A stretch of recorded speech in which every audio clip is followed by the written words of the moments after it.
فرزند زہرا یہ حالات برے ہیں۔ کاشانۂ بصیرت ایک ایسا مکمل یوٹیوب چینل جس پر محروم بصارت کے لیے بالخصوص اور تمام افراد کے لیے بالعموم سینکڑوں کی تعداد میں اسلامی کتب دستیاب ہیں۔ لہذا گزارش ہے کہ آپ اپنی ذمہ داری نبھاتے ہوئے کاشانۂ بصیرت کو سبسکرائب کرنے کے ساتھ ساتھ بیل آئیکن کو پریس کیجیے تاکہ آپ علم کے حصول کے ساتھ ساتھ مذہب اہل بیت کی اشاعت میں بھی اہم کردار ادا کرتے رہیں۔ کاشانۂ بصیرت، کاشانۂ بصیرت، کاشانۂ بصیرت۔ فرزند زہرا یہ حالات برے ہیں۔ السلام علیکم ورحمۃ اللہ وبرکاتہ۔ سامعین، آپ سماعت فرما رہے ہیں سیرت امیر المومنین حضرت علی ابن ابی طالب حصہ اول۔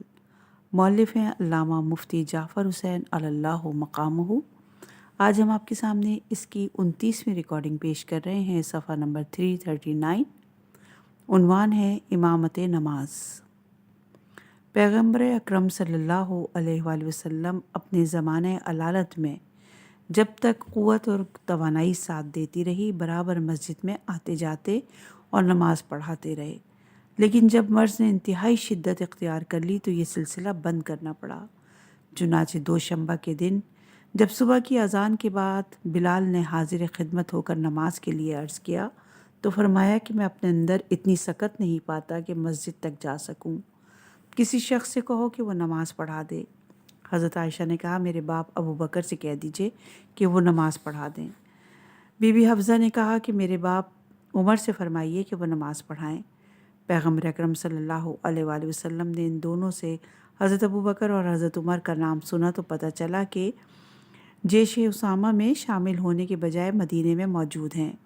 آپ فوراً مرض کی سختی اور سنگینی کے باوجود اٹھ کھڑے ہوئے کہ کہیں ایسا نہ ہو کہ ان میں سے کوئی نماز پڑھا دے اور یہ امامت خلافت کا پیش خیمہ بن جائے۔ آپ فضل ابن عباس اور علی ابن ابی طالب کے شانوں پر ہاتھ رکھ کر مسجد میں تشریف لے آئے۔ دیکھا کہ حضرت ابو بکر محراب مسجد تک پہنچ چکے ہیں۔ آپ نے ہاتھ کے اشارے سے پیچھے ہٹنے کے لیے کہا اور خود آگے بڑھ کر نماز پڑھائی۔ واقعہ تو اتنا ہی ہے، مگر اسے بنیاد قرار دے کر یہ قصہ گڑھ لیا گیا کہ حضرت صلی اللہ علیہ وآلہ وسلم نے حضرت ابو بکر کو نماز پڑھانے کے لیے مامور کیا تھا اور خود ان کے عقب میں نماز پڑھی، اور اسی بنا پر انہیں منصب خلافت کے لیے منتخب کیا گیا، کیونکہ جسے پیغمبر نماز میں اپنا نائب قرار دیں وہی ریاست عامہ یعنی حدود اور احکام شریعہ کے نفاذ اور اجرا میں ان کا خلیفہ و جانشین ہو سکتا ہے۔ مگر دیکھنا یہ ہے کہ کیا حضرت ابو بکر خود مثلاً مصلی رسول پر کھڑے ہو گئے تھے یا رسول اللہ نے انہیں مامور فرمایا تھا؟ اور اگر یہ فرض کر بھی لیا جائے کہ پیغمبر کے حکم سے کھڑے ہوئے تھے تو کیا نماز کی امامت خلافت کی دلیل بن سکتی ہے؟ اس سلسلے میں جو روایات کتب تاریخ اور احادیث میں درج ہیں وہ اس قدر متعارض اور متضاد ہیں کہ ان کی صحت پر اعتماد نہیں کیا جا سکتا، کیونکہ ایک روایت کچھ کہتی ہے اور دوسری روایت اس کے خلاف کچھ اور ہی کہتی ہے۔ اب کسے صحیح سمجھا جائے اور کسے غلط کہا جائے؟ حیرت یہ ہے کہ ان متضاد روایات میں سے اکثر بی بی عائشہ ہی سے مروی ہیں۔ ان روایات کا تعارض اور تضاد ہی اصل دعوے کو کمزور ثابت کرنے کے لیے بہت کافی تھا، چہ جائے کہ وہ نماز کے مسلمہ اصول اور ضوابط کے بھی منافی ہیں۔ اس مقام پر چند روایتیں پیش کی جاتی ہیں تاکہ ارباب فکر و نظر خود ہی فیصلہ کر لیں کہ ان متضاد روایت سے کہاں تک اثبات مدعا میں مدد لی جا سکتی ہے۔ ابن حشام تحریر کرتے ہیں کہ بلال نے حضرت صلی اللہ علیہ وآلہ وسلم سے نماز کے لیے عرض کیا تو عبداللہ ابن زمع سے فرمایا کہ کسی کو کہو کہ وہ نماز پڑھا دیں۔ عبداللہ کہتے ہیں کہ میں باہر نکلا تو دیکھا لوگوں میں حضرت عمر ہیں اور حضرت ابو بکر نہیں ہیں۔ میں نے حضرت عمر سے کہا کہ چلیے آپ نماز پڑھا دیجئے۔ جب انہوں نے تکبیر کہی اور ان کی آواز بلند تھی تو پیغمبر نے ان کی آواز سن کر فرمایا، ابو بکر کہاں ہیں؟ اللہ اور مسلمانوں کو انکار ہے کہ عمر نماز پڑھائیں، اللہ اور مسلمانوں کو یہ گوارا نہیں ہے۔ پھر حضرت ابو بکر کو بلوایا گیا، مگر وہ اس وقت آئے جب حضرت عمر نماز پڑھا چکے تھے۔ پھر حضرت ابو بکر نے لوگوں کو نماز پڑھائی۔ اس روایت سے، اور یہ روایت موجود ہے سیرت ابن حشام جلد نمبر 2 صفحہ نمبر 302 پر۔ اس روایت سے یہ معلوم ہوتا ہے کہ حضرت صلی اللہ علیہ وآلہ وسلم نے ابتدا میں کسی خاص شخص کو نماز کے لیے معین نہیں کیا تھا، بلکہ عبداللہ کی ثوابدید پر چھوڑ دیا کہ وہ جسے چاہیں اسے کہہ دیں کہ وہ نماز پڑھائے۔ اس عمومی اجازت کی بنا پر عبداللہ نے حضرت عمر کو نماز پڑھانے کے لیے کہہ دیا، اور جب وہ نماز سے فارغ ہو چکے تو حضرت نے ابو بکر کو بلوا بھیجا کہ وہ نماز پڑھائیں، مگر ان کے آنے تک حضرت عمر نماز پڑھا چکے تھے اور حضرت ابو بکر نے پھر سے نماز پڑھائی۔ اس روایت کو دیکھ کر حیرت ہوتی ہے کہ جب حضرت صلی اللہ علیہ وآلہ وسلم نے عبداللہ سے کہہ دیا تھا کہ وہ کسی سے کہیں کہ وہ نماز پڑھا دے، اور ان کے کہنے پر حضرت عمر نے نماز پڑھا دی، تو پھر حضرت ابو بکر کے پیچھے آدمی دوڑانے کی کیا ضرورت تھی کہ وہ نماز پڑھائیں؟ کیا حضرت عمر کے پیچھے نماز صحیح نہیں تھی؟ اور اگر صحیح تھی تو ادائے نماز کیوں؟ اگر پیغمبر یہ چاہتے کہ حضرت ابو بکر ہی نماز پڑھائیں تو وہ عبداللہ سے فرما دیتے کہ وہ ابو بکر سے نماز پڑھانے کے لیے کہیں، تاکہ نہ حضرت عمر کو خجالت اٹھانا پڑتی اور نہ ادائے نماز کی ضرورت ہوتی۔ ابن سعد تحریر کرتے ہیں کہ جب حضرت عمر نے تکبیر کہی تو رسول اللہ نے کہا، نہیں، فرزند ابو قحافہ کہاں ہیں؟ یہ سن کر صفیں درہم بھرم ہو گئیں اور حضرت عمر نماز چھوڑ کر الگ ہو گئے۔ راوی کہتا ہے کہ ابھی ہم اپنی اپنی جگہ پر تھے کہ حضرت ابو بکر سخت سے آ گئے اور انہوں نے آگے بڑھ کر نماز پڑھائی۔ یہ روایت طبقات جلد نمبر 2 صفحہ نمبر 222 پر موجود ہے۔ پہلی روایت میں یہ تھا کہ حضرت ابو بکر کے پیچھے آدمی بھیجا گیا، اور اس روایت سے یہ معلوم ہوتا ہے کہ وہ خود سے آگے آ گئے۔ پہلی روایت یہ تھی کہ وہ نماز ختم ہونے کے بعد آئے، اور اس روایت سے یہ معلوم ہوتا ہے کہ وہ دوران نماز ہی میں آ گئے۔ پہلی روایت میں یہ تھا کہ نماز ختم ہونے کے بعد اعادۂ نماز کیا گیا، اور اس روایت سے یہ معلوم ہوتا ہے کہ پہلی نماز توڑ دی گئی اور عصر نو نماز ہوئی۔ اس تضاد کے علاوہ اس میں ذہنی پریشانی کا یہ پہلو ہے کہ نماز کے توڑنے کا کیا جواز تھا۔ اگر یہ فرض کر لیا جائے کہ امام فاسق و غیر عادل تھا تو ایک گروہ کے نزدیک امامت کے لیے سرے سے عدالت کی شرط ہی نہیں ہے، اور جس گروہ کے نزدیک عدالت شرط ہے ان کے نزدیک بھی قول راج کی بنا پر نماز توڑنے کا جواز نہیں ہے، بلکہ دوران نماز میں اگر امام کے فاسق اور غیر عادل ہونے کا انکشاف ہو جائے تو ماموم جماعت کی نیت سے عدول کر کے فرادی کی نیت کر لے اور نماز نہ توڑے۔ ابن جریر طبری تحریر فرماتے ہیں، حضرت صلی اللہ علیہ وآلہ وسلم نے فرمایا کہ ابو بکر سے کہو کہ وہ نماز پڑھائیں، پھر خود 2 آدمیوں کا سہارا لے کر نکلے، اس طرح کہ آپ کے دونوں پیر زمین پر گھسٹتے جا رہے تھے۔ جب ابو بکر کے قریب پہنچے تو ابو بکر پیچھے ہٹے، آپ نے اشارہ کیا کہ اپنی جگہ پر رہو، اور آپ نے ابو بکر کے پہلو میں بیٹھ کر نماز پڑھی۔ بی بی عائشہ کہتی ہیں کہ ابو بکر نبی اکرم کی اقتداء کر رہے تھے اور دوسرے نمازی ابو بکر کی اقتداء کر رہے تھے۔ یہ روایت ہے تاریخ طبری جلد نمبر 2 صفحہ نمبر 439 پر۔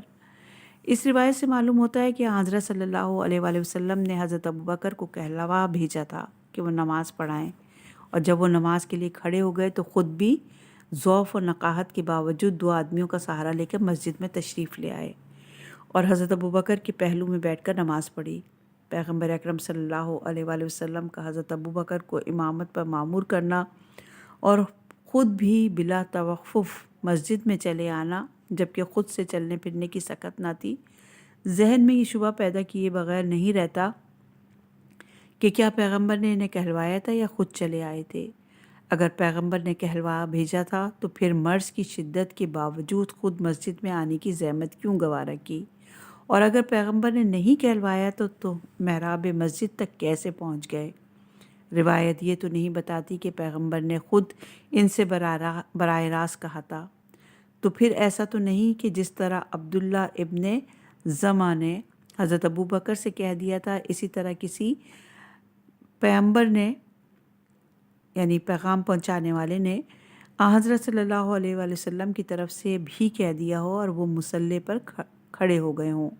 جب پیغمبر کو اطلاع ہوئی ہو تو لڑکھڑاتے کامتے اس لیے مسجد میں پہنچے ہوں تاکہ خود امامت کے فرائض انجام دیں، ورنہ اس کے علاوہ مسجد میں آنے کی اور وجہ کیا ہو سکتی ہے؟ اس روایت کا یہ جز کہ ابوبکر رسول اللہ کے مقتدی تھے اور دوسرے لوگ حضرت عمر کی اقتداء کر رہے تھے، ایک بے معنی سی بات ہے، اس لیے کہ حضرت ابوبکر امام تھے تو وہ ماموم نہیں ہو سکتے، اور اگر رسول اللہ امام تھے تو پھر حضرت ابوبکر مقتدی اور ماموم نہیں ہو سکتے، کیونکہ ایک ہی نماز میں ایک شخص امام بھی ہو اور ماموم بھی صحیح نہیں ہے، ورنہ تو ہر پچھلی صف والوں کو اگلی صف والوں کی اقتداء جائز ہونا چاہیے۔ ابن جریر طبری ایک روایت میں لکھتے ہیں کہ حضرت صلی اللہ علیہ وآلہ وسلم نے فرمایا، کسی کو بھیج کر علی کو بلا دو۔ بی بی عائشہ کہتی ہیں کہ کاش آپ ابوبکر کو بلاتے، حضرت حفصہ کہتی ہیں کہ کاش آپ عمر کو بلاتے۔ اتنے میں سب پیغمبر کے پاس جمع ہو گئے۔ رسول اللہ نے فرمایا کہ تم لوگ چلے جاؤ، اگر مجھے ضرورت ہوگی تو تمہیں بلوا بھیجوں گا۔ چنانچہ وہ اٹھ کر چلے گئے، اور پھر رسول اللہ نے پوچھا کہ کیا نماز کا وقت ہو گیا ہے؟ بتایا گیا کہ ہاں۔ فرمایا کہ ابوبکر کو کہو کہ وہ نماز پڑھا دیں۔ بی بی عائشہ نے کہا کہ وہ نرم دل ہیں، آپ عمر کو حکم دیں۔ فرمایا اچھا، عمر کو کہہ دو۔ حضرت عمر نے کہا میں ابوبکر کے ہوتے ہوئے سبقت نہیں کر سکتا۔ اس پر حضرت ابوبکر آگے بڑھے۔ اتنے میں رسول اللہ نے بھی کچھ افاقہ محسوس کیا تو حجرے سے باہر آئے۔ ابوبکر نے آپ کی آہٹ محسوس کی تو پیچھے ہٹنا چاہا۔ آپ نے ان کے دامن کو کھینچا اور جہاں وہ کھڑے تھے وہیں کھڑے رہنے دیا اور خود بیٹھ گئے، اور جہاں سے ابوبکر نے قرأت تمام کی تھی وہاں سے قرأت شروع کر دی۔ یہ روایت ہے تاریخ طبری جلد نمبر 2 صفحہ نمبر 439 پر۔ اس روایت میں چند باتیں ایسی بھی آ گئی ہیں جن سے اصل واقعے کی سمجھنے میں مدد لی جا سکتی ہے۔ ایک بات تو بالکل واضح اور عیاں ہے کہ حضرت صلی اللہ علیہ وآلہ وسلم نے حضرت علی کو بلوانے کی خواہش کا اظہار کیا، مگر کیوں اور کس لیے اس سلسلے میں روایت خاموش ہے۔ لیکن روایت کا آخری حصے کو پیغمبر نے دریافت کیا، کیا نماز کا وقت ہو چکا ہے؟ جس کا جواب ہاں میں دیا گیا۔ اس سے اتنا تو معلوم ہوتا ہے کہ حضرت علی کو اس وقت بلایا گیا تھا جب نماز کا وقت ہو چکا تھا، اور نماز کے وقت طلب کرنے کا مقصد اس کے سوا کیا ہو سکتا ہے کہ انہیں نماز کے لیے کہا جائے۔ یہ اتنی صاف بات تھی کہ بی بی عائشہ اور حضرت حفصہ بھی سمجھ گئیں کہ انہیں نماز کے لیے بلایا جا رہا ہے۔ اسی بنا پر انہوں نے حضرت ابوبکر اور حضرت عمر کا نام لیا کہ کاش انہیں بلایا جاتا۔ اگر پیغمبر نے حضرت علی کو ملاقات یا کسی ذاتی کام کے لیے بلوایا ہوتا تو کوئی وجہ نہ تھی کہ حضرت ابوبکر اور حضرت عمر کا نام بیچ میں لایا جائے۔ نام تو اسی صورت میں لیا جا سکتا تھا کہ جب بلوانے کا مقصد اور کام کی نوعیت ان پر واضح ہو چکی ہو اور وہ چاہتی ہوں کہ اس کام کی انجام دہی کا سہرا ان کے سر بندھے۔ یہ چیز بھی نظر انداز کیے بغیر کیے جانے کے قابل نہیں ہے کہ ادھر ان کا نام لیا جاتا ہے اور ادھر وہ پہنچ جاتے ہیں۔ اس بر وقت آمد سے یہ نتیجہ آخذ کیا جائے گا تو غلط نہ ہوگا کہ حضرت صلی اللہ علیہ وآلہ وسلم کے مرض کی سنگینی دیکھ کر یہ سمجھ رہے تھے کہ آپ خود تو نماز کے لیے مسجد میں نہ پہنچ سکیں گے، یہ خدمت کسی اور ہی کے متعلق کریں گے، لہٰذا نماز کے وقت آس پاس رہنا چاہیے تاکہ بی بی عائشہ یا بی بی حفصہ کی طرف سے بلاوا آئے تو فوراً پہنچ جائے، اور حضرت صلی اللہ علیہ وآلہ وسلم ہمیں اجازت ہی دیں گے، اور پھر اس بنیاد پر امامت پر قصر خلافت بآسانی تعمیر کیا جا سکے گا۔ مگر پیغمبر انہیں یہ کہہ کر رخصت کر دیتے ہیں کہ تم چلے جاؤ، فرصت ہوگی تو تمہیں بلوا لیا جائے گا۔ ان لفظوں سے صاف ظاہر ہے کہ پیغمبر اس وقت تک تخلیہ چاہتے تھے تاکہ جس مقصد کے لیے علی کو بلوایا بھیجا ہے اس میں دخل در اندازی نہ ہونے پائے۔ اگر پیغمبر اکرم صلی اللہ علیہ وآلہ وسلم یہ چاہتے تھے کہ حضرت ابوبکر نماز پڑھائیں تو اس وقت معنی ہی کیا تھا؟ انہیں نماز کے لیے کہہ دیتے جبکہ نماز کا وقت بھی ہو چکا تھا اور وہ موجود بھی تھے، مگر ان کے اشارے کنائیے میں بھی کچھ نہیں کہتے، اور ادھر وہ حجرے سے باہر نکلتے ہیں کہ یہ پیغام دیا جاتا ہے کہ حضرت ابوبکر نماز پڑھائیں۔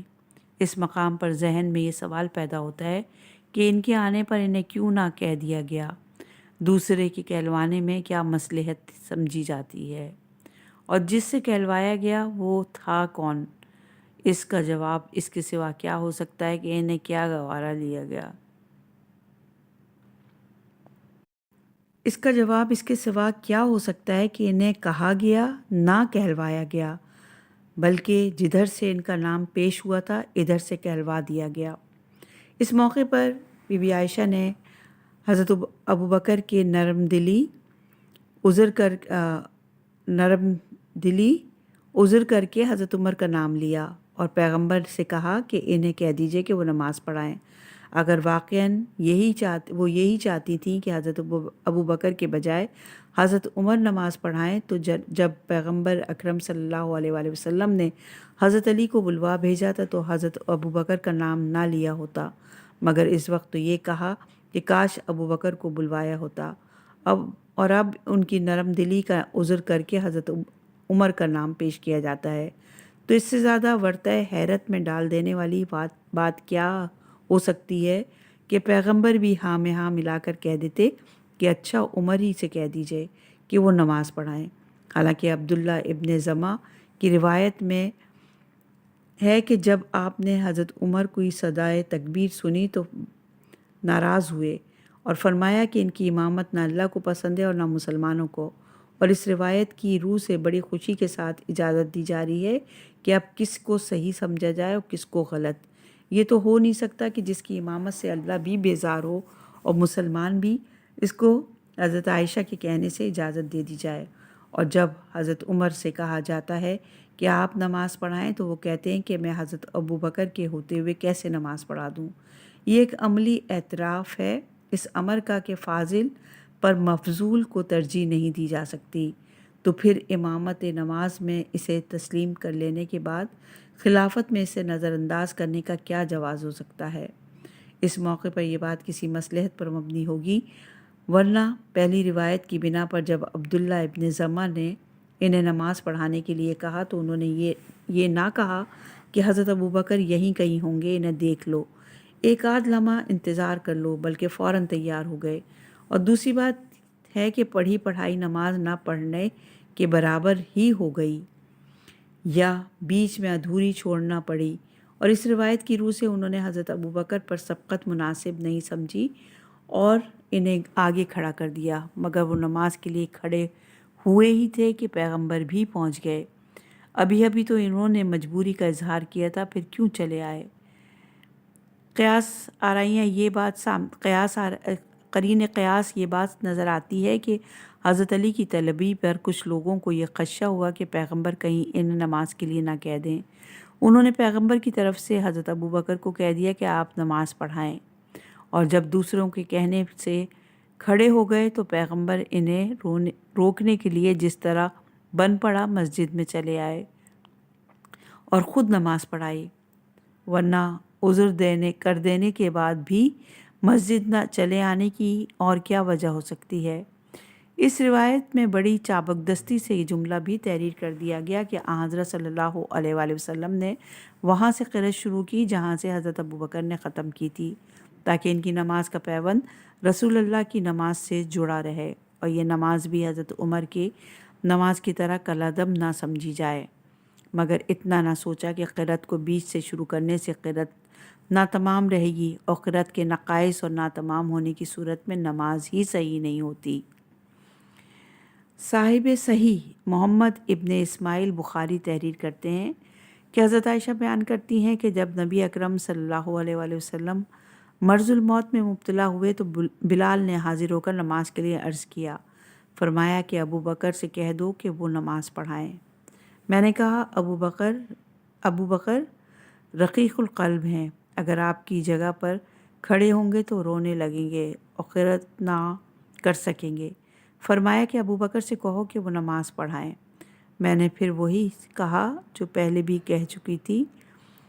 تیسری یا چوتھی مرتبہ کے تکرار پر فرمایا کہ تم صواحب یوسف یعنی یوسف والیاں ہو، ابو بکر نماز پڑھائیں۔ چنانچہ وہ نماز پڑھانے لگے۔ اتنے میں پیغمبر 2 آدمیوں کا سہارا لے کر نکلے، اور وہ منظر بھی یاد ہے کہ آپ کے دونوں پیر زمین پر گھسٹتے جا رہے تھے۔ جب ابو بکر نے حضرت کو دیکھا تو پیچھے ہٹنے لگے۔ حضرت صلی اللہ علیہ وآلہ وسلم نے انہیں اشارہ کیا کہ کیا پڑھتے ہو؟ حضرت ابو بکر پیچھے ہٹ گئے اور پیغمبر ان کے پہلو میں بیٹھ گئے، اور ابو بکر لوگوں کو تکبیر کی آواز سنا رہے تھے۔ یہ روایت صحیح بخاری کی جلد نمبر 1 صفحہ نمبر 95 پر موجود ہے۔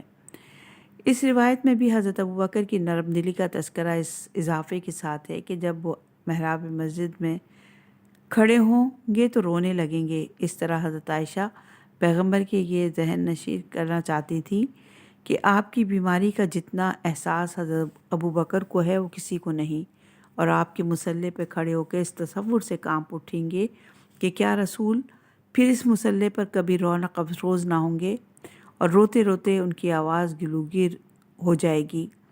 اس سے بظاہر یہ معلوم ہوتا ہے کہ وہ ان کی طرف سے معذرت چاہ رہی ہیں، مگر در حقیقت یہ تاثر دینا تھا کہ جب وہ سب سے زیادہ ہمدرد، شریک درد اور غم گسار ہیں تو پھر ان سے بڑھ کر نماز پڑھانے کا حق کس کو ہے؟ اس پر پیغمبر نے انہیں صاحبہ یوسف کہا۔ صاحب سیرت الحلبیہ نے تحریر کیا ہے کہ حضرت صلی اللہ علیہ وآلہ وسلم نے حضرت عائشہ کو صاحبہ یوسف یعنی زلیخا اس بنا پر کہا کہ جس طرح زلیخا نے زنان مصر کو اپنے ہاں ضیافت کے لیے جمع کیا، حالانکہ مقصد ضیافت نہ تھا بلکہ وہ چاہتی تھی کہ زنان مصر یوسف کو دیکھ کر انہیں محبت اور وارفتگی میں معذور سمجھیں۔ اس طرح حضرت عائشہ دل سے تو یہ چاہتی تھی کہ حضرت ابو بکر نماز پڑھائیں، اور ظاہر یہ کرتی ہیں کہ وہ ان کی امامت کی ذرا خواہش مند نہیں ہے، اور جس طرح وہاں پر ظاہر کیا تھا، اور باطن کچھ اسی طرح بیان یہاں بھی کیا گیا۔ اسی طرح یہاں پر ظاہر میں استغنا، بے نیازی، اور باطن میں خواہش و طلبگاری ہے۔ اس روایت میں یہ بھی ہے کہ حضرت صلی اللہ علیہ وآلہ وسلم نے حضرت ابو بکر کی امامت پر اصرار کیا تھا، مگر حیرت ہے کہ ایک طرف تو اصرار کیا جاتا ہے اور دوسری طرف حضرت ابو بکر کے کھڑے ہوتے ہی گرتے پڑتے 2 آدمیوں کے سہارے پر مسجد میں چلے آتے ہیں اور بیٹھ کر خود نماز پڑھاتے ہیں۔ پیغمبر کے اس اقدام سے اصرار تو درکنار، تقرر پر بھی کوئی انصاف پسند اعتماد نہیں رکھ سکتا۔ اگر یہ تقرر پیغمبر کی طرف سے ہوتا تو کوئی وجہ نہ تھی کہ نماز شروع ہوتے ہی آفتہ اور خیزاں محراب مسجد میں پہنچ جاتے اور فرائض امامت خود ادا کرتے۔ البتہ حضرت ابو بکر کا فریضہ انجام دیتے رہے۔ حضرت ابو بکر مکبر کا فریضہ انجام دیتے رہے، جیسا کہ اس روایت کے آخر میں ہے کہ یعنی جب پیغمبر رکوع یا سجدے میں جاتے تو وہ اونچی آواز میں تکبیر کہتے جاتے تھے تاکہ نمازیوں کو پتہ چلتا رہے کہ اب پیغمبر رکوع میں گئے ہیں اور اب سجدے سے سر اٹھایا ہے، اور ظاہر ہے کہ تکبیر کی اہمیت اور ظاہر ہے کہ مکبر کی حیثیت امام کی نہیں ہوتی کہ ان کے سر امامت کا سہرا باندھنے کی کوشش کی جائے۔ ان روایات اور ان کے باہمی تضاد کو دیکھ کر قطعاً اس پر اعتماد نہیں کیا جا سکتا کہ حضرت صلی اللہ علیہ وآلہ وسلم نے ابو بکر کو نماز پڑھانے پر مامور کیا تھا، اور نہ ان کے معمور کیے جانے کا سوال پیدا ہوتا تھا، اس لیے کہ انہی دنوں میں حضرت صلی اللہ علیہ وآلہ وسلم نے حضرت ابوبکر، حضرت عمر اور دیگر صحابہ کو اسامہ کی ماتحتی میں مدینے سے باہر نکل کر لشکر کشی کا حکم دیا تھا اور زندگی کے آخری لمحوں تک تاکید پر تاکید کرتے رہے تھے۔ پھر یہ کیوں کر تصور کیا جا سکتا ہے کہ ایک طرف مدینہ چھوڑنے کا حکم دیں، دوسری طرف انہیں مدینے میں نماز پڑھانے پر مقرر فرمائے؟ یہ امامت کا شاخسانہ اس لیے کھڑا کیا گیا کہ تاکہ حضرت ابوبکر کی خلافت کی صحت پر دلیل قائم کیا جا سکے، اور ابن حجر مکی نے تو اس امامت کو ان کی خلافت پر نص کا درجہ دے دیا۔ چنانچہ وہ لکھتے ہیں، اس امامت کی بنا پر تمام علماء اس کے قائل ہیں کہ حضرت ابوبکر کی خلافت نصی تھی۔ یہ روایت تطہیر الجنان صفحہ نمبر 40 پر موجود ہے۔ اگر واقعاً پیغمبر اس سے حضرت ابوبکر کی خلافت پر نص کرنا چاہتے تھے تو پھر اس امر کا داعی کیا تھا کہ انتہائی ضعف و نقاہت کے عالم میں دو آدمیوں کا سہارا لے کر مسجد میں آئیں اور حضرت ابوبکر کے پہلو میں بیٹھ کر یا انہیں پیچھے ہٹا کر خود نماز پڑھائیں؟ کیا یہ خلافت کی اہلیت پر نص کی جا رہی ہے یا اس کے خلاف ثبوت بہم پہنچایا جا رہا ہے؟ اگر یہ فرض کر لیا جائے کہ امامت نماز دلیل خلافت ہے، تو جب پیغمبر نے حضرت عمر کی آواز تکبیر سن کر انہیں نماز پڑھانے سے روک دیا تھا، تو پھر حضرت ابوبکر نے کس بنا پر انہیں اپنے بعد خلافت کے لیے نامزد کیا؟ امامت نماز کو نص قرار دینے سے پہلے ضروری ہے کہ امامت نماز اور خلافت میں تلازم ثابت کیا جا سکے۔ اگر تلازم نہیں ہے تو پھر یہ خلافت کی دلیل کیسے؟ اور اگر تلازم ہے تو پھر ان لوگوں کو خلافت سے محروم رکھنے کا کیا جواز ہے جنہیں پیغمبر وقتاً فوقتاً نماز پڑھانے کا حکم دیتے رہے تھے؟ چنانچہ حضرت جب کسی غزوے میں تشریف لے جاتے تو نماز کی امامت کسی نہ کسی سے متعلق کر جاتے تھے، اور عموماً اس کام کے لیے ابن مکتوم کو جو نابینا تھے چھوڑ جاتے تھے۔ ابن قتیبہ تحریر کرتے ہیں کہ رسول اللہ عام غزوات کے موقع پر ابن مکتوم کو مدینے میں چھوڑ جاتے تھے تاکہ وہ لوگوں کو نماز پڑھائیں۔ یہ روایت المعارف صفحہ نمبر 126 پر ہے۔ کیا اس امامت سے جو حضرت ابوبکر کی امامت سے بلحاظ مدت طویل تر ہوتی تھی، کسی کو یہ گمان بھی ہوا تھا کہ حضرت صلی اللہ علیہ وآلہ وسلم ابن مکتوم کو اپنا خلیفہ اور جانشین منتخب کرنا چاہتے ہیں؟ اس کے علاوہ اپنی موجودگی میں بھی مختلف مواقع پر مختلف اشخاص کو امامت کی خدمت سپرد کر دیتے تھے، جن میں ابو لبابہ، صباح ابن عرفتہ، عتاب ابن اسید، سعد ابن عبادہ، ابو ذر غفاری، زید ابن حارثہ، ابو سلمہ مخزومی اور عبداللہ ابن رواح شامل تھے۔ کیا ان لوگوں میں سے جو بحکم رسول نماز پڑھاتے رہے تھے، کسی ایک نے بھی اس نماز سے اپنے استحقاق خلافت کو ثابت کرنا چاہا تھا؟ اگر ایسا نہیں ہے تو پھر اسی نماز کو دلیل خلافت قرار دینے کے کیا معنی، جبکہ اسے دلیل خلافت سمجھنے والوں کے نزدیک یہ دلیل عدالت بھی نہیں بن سکتی، کیونکہ ان کے نزدیک ہر فاسق اور غیر عادل کے پیچھے نماز جائز ہے۔ چنانچہ ابو ہریرہ دوسی پیغمبر سے روایت کرتے ہیں، نماز وہ فریضہ ہے جو ہر اچھے اور برے مسلمان کے پیچھے پڑھی جا سکتی ہے، اگرچہ وہ گناہ کبیرہ کا مرتکب کیوں نہ ہوتا ہو۔ اور یہ روایت ہے مشکوہ صفحہ نمبر 100 پر۔ اگر یہ امامت نماز دلیل خلافت بن سکتی ہے تو اسامہ کی امارات بھی، جن کی ماتحتی میں حضرت ابوبکر، حضرت عمر اور دیگر مہاجرین اور انصار تھے، دلیل قرار دی جا سکتی ہے کہ جبکہ یہ امارات اس امامت سے اہم ہی تھی، اگر اہم نہ ہوتی تو انصار و مہاجرین اس پر نکتہ چینی نہ کرتے اور نہ ان کے پرچم کے نیچے جانا اپنے لیے ذلت اور سبکی کا باعث سمجھتے۔ غرض اس وقتی امامت کو اگر استحقاق خلافت کے لیے پیش کیا جا سکتا ہے تو اسامہ کی قیادت و امامت کو بدرجہ اولا پیش کیا جا سکتا ہے۔